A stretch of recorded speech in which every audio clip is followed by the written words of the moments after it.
Topic है Kellogg function. इसमें सी होता है हमारा कंटीग्युअस और एलॉग होता है हमारा एलोकेशन। मींस जो हम डाटा जो स्टोर करके रखते हैं मेमोरी स्पेस में, एक कंटीन्यूअस फॉर्म में डाटा को स्टोर करके रखते हैं। तो इसमें क्या होता है कि जो मेमोरी स्पेस में जो डाटा होता है वो यूनिफॉर्मली स्टोर्ड रहता है, एक ही ब्लॉक में सारा डाटा रहता है मीन्स। पर नॉन कंटीग्युअस में क्या होता है कि रैंडमली कोई भी डाटा कहीं भी स्टोर हो जाता है, जैसे कि डाटा वन और डाटा टू अलग है। पर इसमें क्या है, ये सारा डाटा क्या है एक ही ब्लॉक में स्टोर होता है मेमोरी स्पेस के अंदर। और क्या होता है कि जो हमारा कैलॉग फंक्शन है, कैलॉग फंक्शन क्या करता है कि इनिशियलाइज करता है मेमोरी स्पेस को, ये वाले मेमोरी स्पेस को इनिशियलाइज करता है जीरो पे। ये वन था, इसको भी जीरो पे इनिशियलाइज करेगा, इसको भी जीरो पे इनिशियलाइज करेगा और इसको भी जीरो पे इनिशियलाइज करेगा। फिर क्या है, फंक्शन क्या है, रिटर्न करता है पॉइंटर को। मींस यहाँ पे डाटा क्या स्टोर कर जाता है, मेमोरी में एलोकेट हो जाता है डाटा को। तो इसमें क्या होता है, कैलॉग फंक्शन में क्या होता है, एक सिंगल वेरिएबल क्या है, एक से ज्यादा डाटा को रख सकता है अपने अंदर। एक सिंगल वेरिएबल एक से ज्यादा डाटा को एक ब्लॉक में रख सकता है। तो इसमें क्या होता है कि डिफॉल्ट क्या जीरो स्टोर होता है, और क्या बोलते हैं दो पैरामीटर हम पास करते हैं इसके अंदर, कैलॉग फंक्शन के अंदर। तो इसका सिंटेक्स कुछ इस तरीके से होता है। सिंटेक्स सिंटेक्स हम क्या है, वेरिएबल नेम देते हैं ptr, फिर हम इसको टाइप कास्ट नेम देते हैं, कास्ट टाइप लिखते हैं कि किस टाइप का हमें चाहिए, वॉइड टाइप का चाहिए, जो हमारा डाटा टाइप है वॉइड टाइप का है, इंट टाइप का है, फ्लोट टाइप है, कौन से टाइप का हमें चाहिए। और हम कैलॉग फंक्शन लगाते हैं जिसमें हम n पास करते हैं और जो हमें एलिमेंट साइज है वो पास करते हैं। तो हम कोड एलिमेंट साइज पास करते हैं, तो हम अप्लाई करते हैं यही चीज कोड पे। तो हमें कोड से देखते हैं कि कैसे ये होता है, क्या इम्प्लीमेंट करके देखते हैं कैलॉग फंक्शन को। पहले हम क्या एक वेरिएबल बनाते हैं आई नाम से, एन नाम से वेरिएबल बनाते हैं जिसमें हम क्या 5 वैल्यू को स्टोर करा देते हैं, और एक पॉइंटर बनाते हैं स्टार ए नाम से, जिसमें हम क्या मेमोरी एलोकेट कर देते हैं थ्रू कैलॉग फंक्शन। तो मेमोरी एलोकेट कैसे करते थे कैलॉग फंक्शन में, पहले हम वेरिएबल लेते थे, variable equal to cast type. Cast type क्या है, इसमें कास्ट टाइप है हमारा इंट स्टार, और हमारा कैलॉग फंक्शन और N comma element size, N है हमारा 5 और एलिमेंट साइज है हमारा इंट।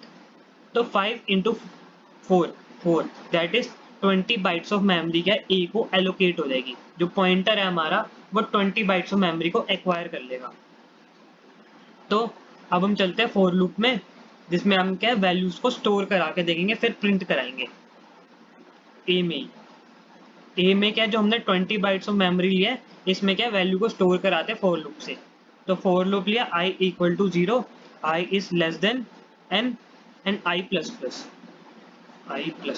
तो आई की वैल्यू क्या है पहले 0, यहाँ पे क्या स्टोर हो गया 0, और 0 इज लेस देन 5, ट्रू है। और आई प्लस प्लस हम सेकेंड राउंड में करेंगे। तो प्रिंट एफ लेते हैं enter the value in N, N में क्या है वैल्यू को एंटर करके देखते हैं, जो हमने 20 बाइट्स में क्या वैल्यू को एंटर करके देखते हैं। तो ए जीरो पे क्या हमने क्या मान लो कि 20 स्टोर करा दिया, तो ए जीरो। फिर अब हम नेक्स्ट राउंड में चलेंगे, आई की वैल्यू क्या हो जाएगी I plus plus, I equal to 1, I equal to क्या हो जाएगा 1। तो 1 जो है 5 से छोटा है, 1 जो है 5 से छोटा है, और आई प्लस प्लस हम सेकेंड राउंड में करेंगे। तो अब क्या A1 की वैल्यू क्या हो जाएगी 23 स्टोर, A1 23। ऐसी अब आई की वैल्यू क्या हो जाएगी 2, आई की वैल्यू हो जाएगी 2, यहाँ पे हो जाएगी 2 is less than 5, 2 is less than 5, 2 plus plus I की वैल्यू 3 हो जाएगी सेकेंड राउंड में, थर्ड राउंड में। तो अब क्या A2 की जगह स्टोर हो जाएगा, AI2 की जगह स्टोर हो जाएगा इक्वल टू 2 है तो स्टोर हो जाएगा, मान लो मैंने ले लिया 55, 22, 23, 55। अब आई की वैल्यू क्या है, 3 हो जाएगी। आई प्लस प्लस था, आई की वैल्यू 3,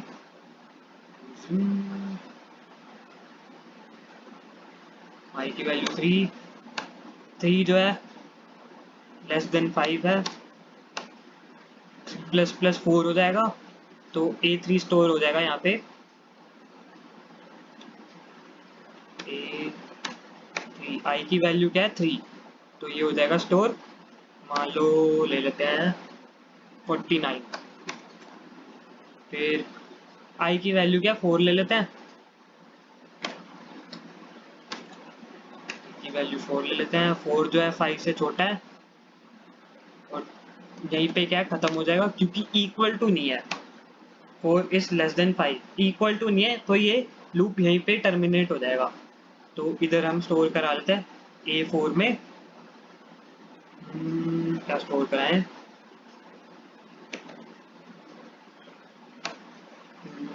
54, 54 स्टोर करा देते हैं। फिर हम क्या प्रिंट ले लेंगे वैसे ही, A0 को 22 प्रिंट करा देंगे, 23 प्रिंट करा देंगे, 55 प्रिंट करा देंगे और फ्री फंक्शन लगा देंगे। इम्प्लीमेंट कर रहे थे, पहले हम आई नाम से एक वेरिएबल बना देते हैं, एक एन नाम से वेरिएबल बना देते हैं जिसमें 5 वैल्यू स्टोर कर देते हैं, और एक पॉइंटर बना देते हैं ए नाम से, और ए में हम क्या बोलते हैं, इन स्टार नाम से एक पॉइंटर बना लेते हैं, इसमें कैलॉग, आगे क्या था, N coma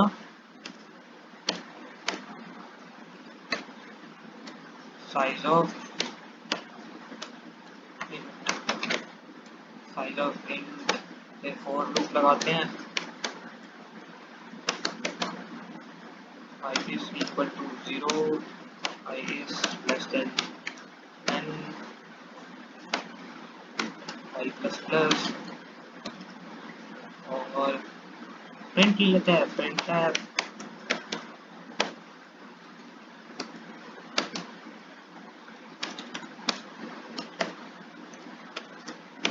enter the value, और स्कैन एफ करते हैं,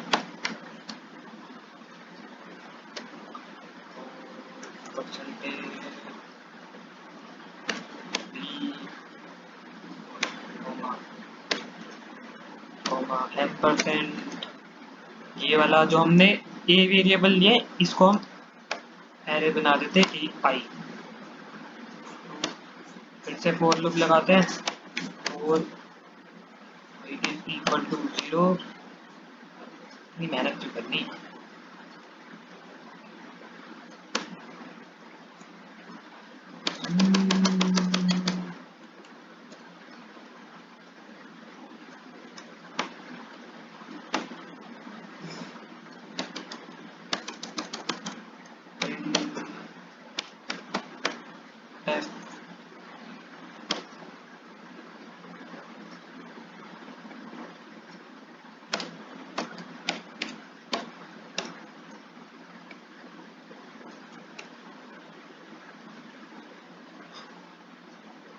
तो ले लेते हैं, हमने ले लिया 1 2 3 4 5, 1 2 1 2 3 4 5।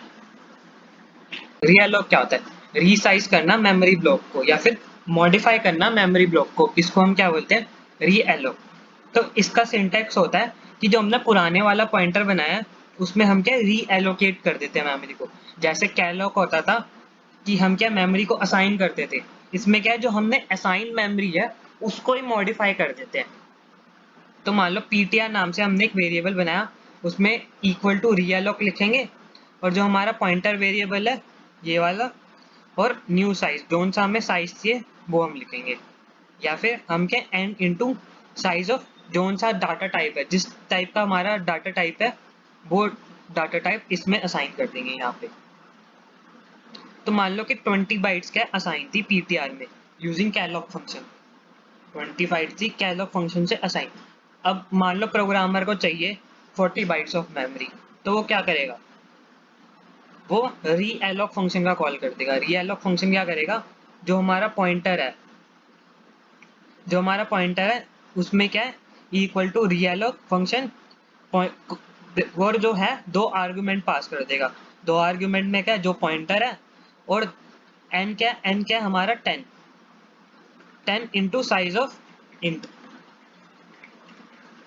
तो इससे क्या होगा कि हमारा जो 20 बाइट्स का डाटा है वो 40 बाइट्स में कन्वर्ट हो जाएगा, क्योंकि हमारा साइज ऑफ इंट क्या होता है, साइज ऑफ इंट होता है हमारा 4, और एन क्या है हमारा, एन है हमारा 10। एन मान लो हमने ले लिया 10, तो 40 हो जाएगा, 10 इंटू 4 दैट इज 40। तो 20 बाइट्स क्या हो जाएगी, 20 बाइट्स हो जाएगी हमारी 40 बाइट्स में। तो अब हम एक एग्जांपल करते हैं जिसमें हमने क्या किया था कि 5 वैल्यूज ली थी। अब हम क्या री एलोकेट कर देंगे मेमोरी को कि जो हमारा क्या 7 वैल्यूज ले सके।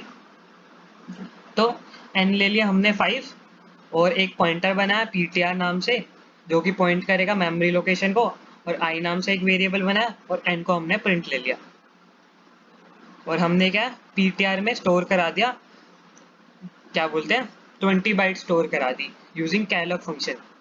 तो ये 20 बाइट स्टोर करा दी, और फॉर लूप लगाया, for i is equal to n, i is less than n, i plus plus, और क्या स्कैनएफ के थ्रू हमने क्या वैल्यूज को ले लिया उसके अंदर और प्रिंट करा दिया। पर अब हम क्या री एलोक से क्या साइज को बढ़ाएंगे, जो हमारी 20 बाइट्स थी उसको क्या 28 बाइट्स में कन्वर्ट करेंगे यूजिंग री एलोक। मान लो n नाम से हमने वेरिएबल बनाया जिसमें 7 वैल्यू को पास कर दिया, और जो हमारा पॉइंटर था उसमें रीएलोक फंक्शन को पास किया, और दो आर्गुमेंट पास कर दिए ptr n into size of int. तो n क्या है हमारा, n है हमारा 7, और साइज ऑफ इंट क्या होता है 4, मीन्स 28 बाइट्स हो गया हमारा। फिर हम फॉर लूप लगा रहे हैं, i is equal to 0, i क्या है हमारा 0, i है हमारा 0,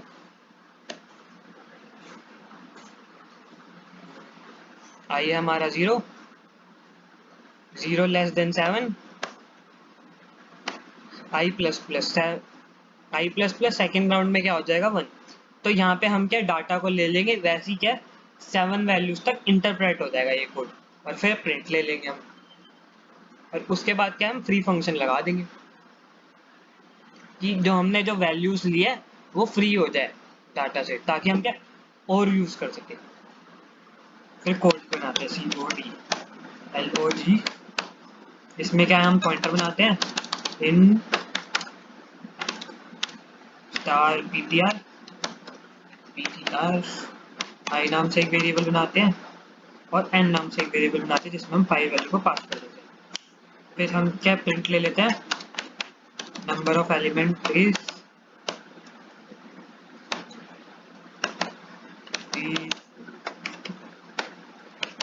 number of element is percentage d comma n। फिर हम फॉर लूप बनाते हैं, और i is equal to 0, i is less than n, i plus plus. फिर से हम फॉर लूप बनाते हैं, इसमें हम क्या printf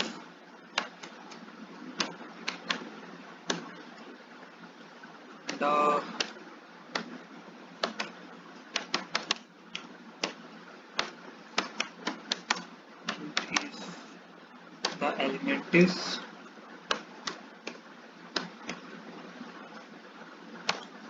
scanf,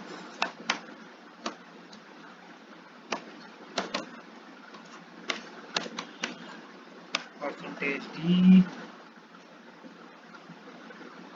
comma ptr i, यहाँ पे ampersand,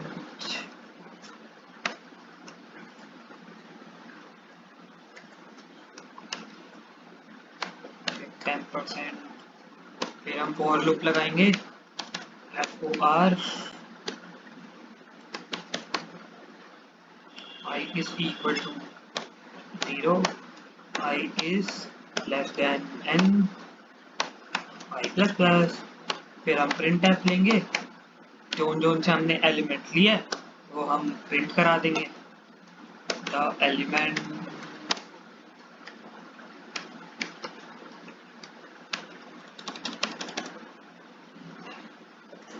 percentage D value is equal to slash P ptr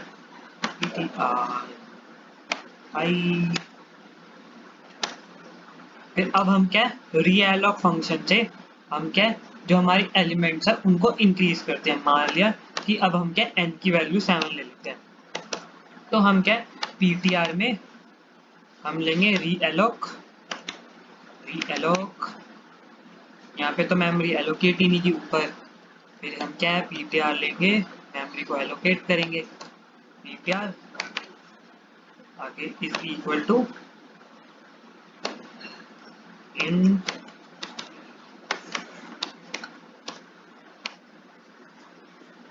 star calloc हमारा n क्या है, n into n comma size of int size of int. फिर हम रीएलॉक लगाएंगे, रीएलॉक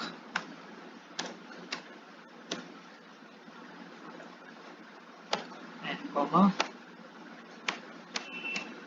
साइज ऑफ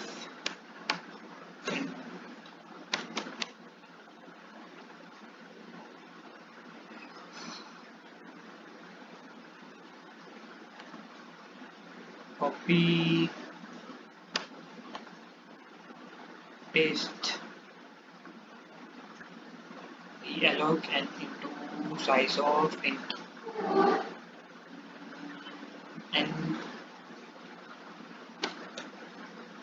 n स्टार था और यहाँ पे आना था हमारा pointer ptr।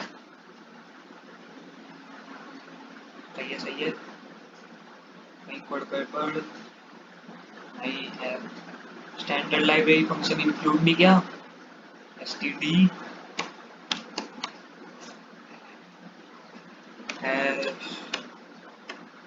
include stdlib dot h। Warning नहीं आएगी अब।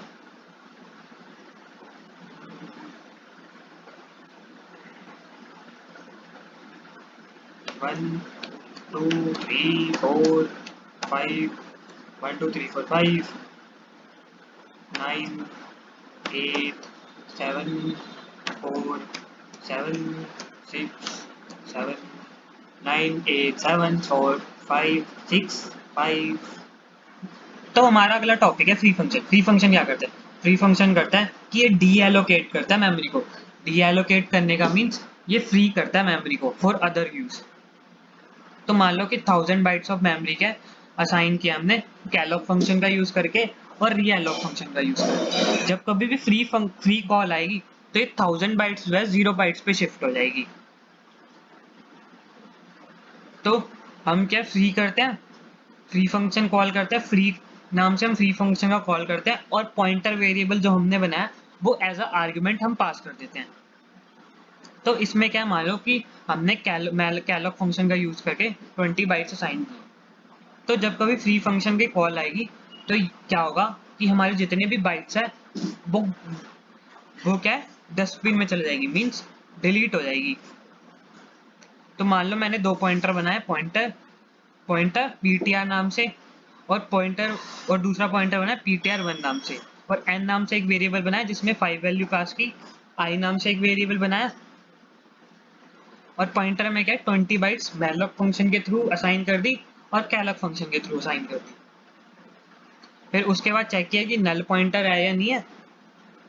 फिर हमने क्या फ्री फंक्शन का कॉल कर दिया, फ्री फंक्शन जिसमें हमने क्या ptr जो है पास कर दिया। तो इसमें क्या होगा कि जो हमारी 20 bytes of data malloc function के थ्रू असाइन हुए थे, वो जब कभी फ्री फंक्शन की कॉल आएगी वो क्या 0 बाइट्स पे आ जाएगी, और कैलॉक फंक्शन में भी यही होगा।